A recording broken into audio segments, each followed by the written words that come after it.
मप्रलोक शिक्षण भोपाल से आदेश समस्त स्कूल, समस्त शिक्षक, समस्त छात्रों के लिए शाला स्तर पर और शिक्षकों के लिए यह महत्वपूर्ण निर्देश। कमाक अकादमिक सी 2022-1400 सेकंड्स प्रति भोपाल, दिनांक 25.07.202। 1 समस्त संभागीय संयुक्त संचालक प्र 2 समस्त जिला शिक्षा अधिकारी प्र 3 समस्त जिला परियोजना समन्वयक जिला शिक्षा केंद्र प्र। विषय माननीय प्रधानमंत्री जी की अध्यक्षता में प्रदेश के मुख्य सचिवों की बैठक दिनांक 15 से 17 जून 2022 में दिए निर्देशों के परिपालन में संदर्भ संयुक्त सचिव समन्वय भारत सरकार शिक्षा मंत्रालय का पत्र क्रमांक 18-92-2021। उपर्युक्त विषयांतर्गत संदर्भित पत्र तथा राष्ट्रीय शिक्षा नीति 2020 के परिपालन में शिक्षा के स्तर को बेहतर करने की दृष्टि से 3 स्तरों क्रमशः शाला, शिक्षक तथा विद्यार्थी पर प्रयास किए जाना है। इस हेतु निम्नानुसार निर्देश दिए जाते हैं। 1 शाला स्तर 1.1 शिक्षा में गुणवत्ता लगाने के लिए यह आवश्यक है कि अभिभावकों में जागरूकता लाई जाए। इस हेतु प्रतिमाह शालाओं में की जाने वाली SMDC की बैठकों में पालकों से चर्चा कर उनका उन्मुखीकरण किया जाए। 12 शासकीय आशा स्कूलों से तालमेल दूरस्थ ग्रामीण क्षेत्र में स्थित संसाधन विहीन शासकीय विद्यालयों का चिन्हांकन कर उनकी बड़े स्तर पर चलने वाली आशा शालाओं से मैपिंग की जाए। यह अशासकीय शालाएं ऐसी दूरस्थ स्थित शासकीय शालाओं को विकसित करने की दृष्टि से अपनी सामाजिक जिम्मेदारी मानते हुए गोद ले सकती हैं। अशासकीय विद्यालयों एवं शासकीय विद्यालय के बीच कला एवं खेलकूद गतिविधियों का आयोजन हो।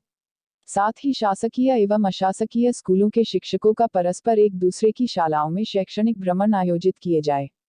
1 13 संसाधनों का अधिकतम उपयोग पूर्व राष्ट्रपति श्री A.P.G. कलाम के P.U.R.A. Providing urban amenities and rural areas की ही तर्ज पर ग्रामीण क्षेत्रों में शहरी क्षेत्रों जैसी सुविधाएं दी जाए। इस प्रकार की व्यवस्था CM राइट स्कूलों में की जा रही है। शाला स्तर पर भी स्थानीय संसाधनों एवं सोशल कॉर्पोरेट रेस्पॉन्सिबिलिटी फंड्स के माध्यम से स्कूलों में बेहतर संसाधनों को विकास किया जाए। जिन विद्यालयों में अच्छी लाइब्रेरी खेल मैदान है उन विद्यालयों के निकट की लाइब्रेरी खेल मैदान विहीन संस्थाओं के छात्र छात्राओं को आपस में खेल एवं पुस्तकों का लाभ मिल सके, इस हेतु कार्यवाही की जाए। 14 स्कूलों एवं आंगनवाड़ी में अधिकाधिक एकीकरण के प्रयास किए जाएं। आंगनवाड़ी पर के बच्चों को निकट के प्राथमिक विद्यालय के बच्चों तथा शिक्षकों के सामने स्टेज पर गीत प्रस्तुत करने हेतु प्रोत्साहित करें, जिससे बच्चों में आत्मविश्वास आए तथा उनकी शाला की तैयारी हो सके। प्राथमिक शाला के शिक्षकों को आंगनबाड़ी में जाकर पूर्व प्राथमिक स्तर के सीखने सिखाने के संबंध में उन्मुखीकरण करना चाहिए। आंगनबाड़ी के समीपस्थ स्थित स्कूलों को आंगनबाड़ियों को गोद लेना चाहिए।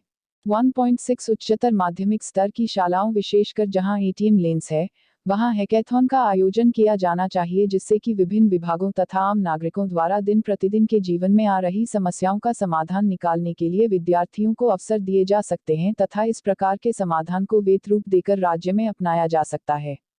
1.7 शिक्षण प्रशिक्षण कार्यों के संदर्भ में वे भले ही लघु स्तर पर क्यों न हो, नवाचार, छोटे छोटे सुधार तथा लघु परियोजनाओं को लिया जाने को प्रोत्साहित करना चाहिए। ऐसे सफल प्रयोगों को दूसरे स्थानों पर दोहराया जा सकता है। 1.8 तिथि भोजन गुजरात राज्य की भांति समुदाय, स्वैच्छिक संगठनों तथा दानदाताओं के माध्यम से परिवार के लोगों की जन्म तिथि, शादी या अन्य शुभ अवसर पर विद्यार्थियों को मध्याह्न भोजन के साथ अतिरिक्त पोषण आहार उपलब्ध कराने हेतु प्रेरित किया जा सकता है। 1.9 शाला त्यागी दर घटने एवं नामांकन बढ़ाने की दृष्टि से बालिकाओं एवं दिव्यांग छात्र छात्राओं की शिक्षा पर विशेष ध्यान देने की आवश्यकता है। 2 शिक्षक 21 प्रदेश के यदा कदा FG प्रॉक्सी शिक्षकों के संबंध में शिकायतें प्राप्त होती हैं। इस हेतु निर्देशित किया जाता है कि प्रत्येक कक्षा में उनके शिक्षकों के फोटोग्राफ लगाई जाए, जिससे छात्र और पालक समझ सके कि उन्हें वास्तविक शिक्षक ही पढ़ा रहे हैं, उनकी FG में कोई अन्य नहीं पढ़ा रहा है। यह कार्यवाही आगामी 22 अगस्त तक अनिवार्यतः पूर्ण की जाए।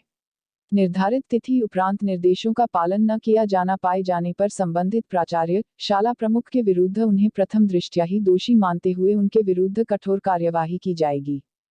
2.2 जिलों में सेवानिवृत्त शिक्षकों का एक डाटाबेस तैयार किया जाए तथा उनकी सहमति प्राप्त करके उनको विभिन्न संकुलों में विद्यालयों की मॉनिटरिंग करने तथा शिक्षकों को प्रोत्साहित करने का कार्य दिया जाए। स्थानीय स्तर पर शालाओं द्वारा उनकी यात्रा एवं उनके रुकने एवं भोजन इत्यादि व्यवस्थाएं की जा सकती हैं। 23 जिला शिक्षा अधिकारियों तथा विकासखंड शिक्षा अधिकारियों की यह महत्वपूर्ण जिम्मेदारी है कि यथासंभव कोई भी स्कूल एकल शिक्षकीय न रहें। जहां भी शिक्षक के पद रिक्त है वहां अतिथि शिक्षक की तत्काल व्यवस्था की जाना चाहिए। 3 विद्यार्थी 3.1 केंद्र स्तर पर शीघ्र ही अच्छी गुणवत्ता के शिक्षण सामग्री के प्रदर्शन हेतु 200 टीवी चैनल प्रारंभ किया जा रहे हैं। प्रदेश स्तर पर निष्ठा एवं अन्य माध्यमों से शिक्षकों को गुणवत्तापूर्ण कंटेंट पहुंचाने के लिए नियमित रूप से प्रयास किए जा रहे हैं। इस हेतु स्थानीय स्तर पर भी अच्छे शिक्षकों की पहचान की जाकर उनसे एनिमेशन, मोनो एक्टिंग, ड्रामा और डायलॉग्स के रूप में उच्च गुणवत्ता के कंटेंट्स विकसित कराए जाए। इसके लिए शिक्षकों को आवश्यकतानुसार राशि प्रदान करने हेतु समग्र शिक्षा अभियान से आवंटन दिया जा सकता है। 3.2 विद्यार्थियों में 21वीं सदी के कौशल विकसित करने पर जोर दिया गया है। इसके लिए साथ साथ मिलकर सीखने, पेयर लर्निंग को अधिकाधिक बढ़ावा दिए जाना चाहिए। इस हेतु CCLE के अंतर्गत कक्षाओं में विभिन्न समूह बनाकर उनके बीच विभिन्न क्रियाएं करने के लिए व्यवस्थाएं की गई हैं। विभिन्न विषयों के अध्यायों को पढ़ाने के बाद विद्यार्थियों के मध्य सदनवार प्रश्नोत्तरी जैसी क्रियाएं की जाए। 3.3 स्थानीय कलाकारों की सहायता से छात्रों को लोककला की पहचान कराने अब उन्हें क्राफ्ट, माटीकला, चित्रकला जैसी गतिविधियों करने के लिए अधिकाधिक प्रोत्साहित करना चाहिए। 3.4 शालाओं में प्रतिदिन एक कालखंड अनिवार्य रूप से लगाए जाने हेतु समय समय पर निर्देश दिए गए हैं तथा इस हेतु शैक्षणिक कैलेंडर में कालखंड भी निर्धारित किए गए हैं। प्रत्येक स्कूल को अपने परिसर में 2-3 खेलों को आवश्यक रूप से विकसित करना चाहिए तथा संचालनालय स्तर से तैयार किए जा रहे नोडल खेल विद्यालयों से जोड़ना चाहिए। जिला शिक्षा अधिकारियों को उनके स्तर पर शाला तथा अंतःसंकुल एवं अंतर्विकासखंड प्रतियोगिताएं करानी चाहिए। उपर्युक्त समस्त निर्देश माननीय प्रधानमंत्री जी की अध्यक्षता में लिए गए बैठक में लिए गए निर्णयों के अनुक्रम में प्रसारित किए जा रहे हैं। इन निर्देशों के पालन की समय समय पर सर्वोच्च स्तर से समीक्षा की जाएगी, अतः इन पर प्राथमिकता से कार्यवाही करना सुनिश्चित करें। अभय वर्मा, आयुक्त लोक शिक्षण, प्र. भोपाल, दिनांक 25 जुलाई 2022।